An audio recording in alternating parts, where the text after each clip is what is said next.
السلام علیکم ورحمۃ اللہ وبرکاتہ۔ وعلیکم السلام ورحمۃ اللہ وبرکاتہ۔ محمد ذیشان، کیا حال ہے؟ ٹھیک۔ آج آپ کس وقت مدرسے پہنچے ہیں؟ 7:40 پہ۔ 7:40 پہ تو اسمبلی ہو رہی تھی یا ہو چکی تھی؟ نہیں، ابھی نہیں ہوئی تھی، 8 بجے ہوتی ہے۔ 8 بجے اسمبلی ہوتی ہے، اچھا۔ تو دوسری بات یہ ہے کہ آج آپ نے کون سا پارہ منزل کا سنایا ہے؟ 1 اور 2۔ 1 اور 2، اچھا 2 پارے آپ نے سنایا ہے جی۔ منزل۔ تو ان 2 پاروں میں کتنی غلطیاں ہوئی ہیں؟ ایک آئی غلطی۔ دونوں پاروں میں ایک جی۔ غلطی ہوئی ہے۔ تو اچھا، اس غلطی کو آپ نے ذہن نشین کر لیا ہے؟ جی۔ کر لیا ہے۔ یہ آپ بتا سکتے ہیں وہ کون سی غلطی تھی؟ جی۔ کون سی تھی؟ وہ پہلے پارے کی آدھی سے جب قدا خز اللہ ہوئی، یہاں سے۔ اچھا، تو اس کو آپ نے درست کر لیا ہے؟ جی۔ ٹھیک ہے۔ تو دوسری بات یہ ہے، کتنی دیر میں یہ آپ دونوں پارے آپ نے پڑھے ہیں؟ 1 گھنٹے میں پڑھے۔ 1 گھنٹے آدھا میں گھنٹہ پڑھا؟ ایک پڑھے۔ ایک پارہ ہے آدھے گھنٹے میں۔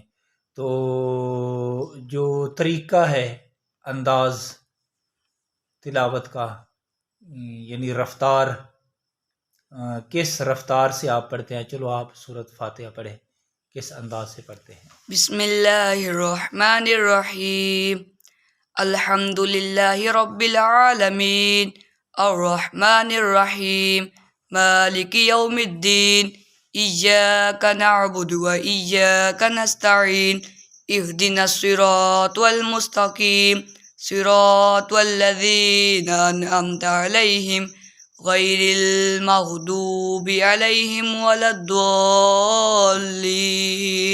ہاں، آپ اس انداز کے ساتھ پڑھیں کہ قرآن پاک کو نماز میں پڑھنے کا طریقہ الگ ہے، اس کو تدویر بولتے ہیں، اور نماز تراویح میں قرآن پاک پڑھنے کا طریقہ الگ ہے، اس کو حدر بولتے ہیں۔ تو حدر جو ہوتی ہے وہ آپ اس انداز سے پڑھیں، الحمدللہ رب العالمین الرحمن الرحیم مالک یوم الدین ایاک نعبد و ایاک نستعین اہدنا الصراط المستقیم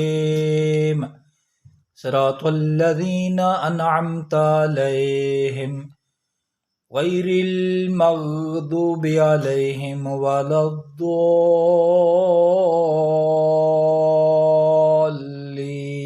الضالین۔ آمین۔ آہستہ۔ تو ٹھیک ہے، چلو آپ نے تقریباً آپ نے ٹھیک پڑھا ہے، مزید آپ تدویر پہ غور کریں تو انشاءاللہ بہترین قرآن پاک آپ پڑھ سکتے ہیں۔ اللہ تعالیٰ سمجھنے کی توفیق عطا فرمائے، آمین بجاہ النبی الامین۔ السلام علیکم۔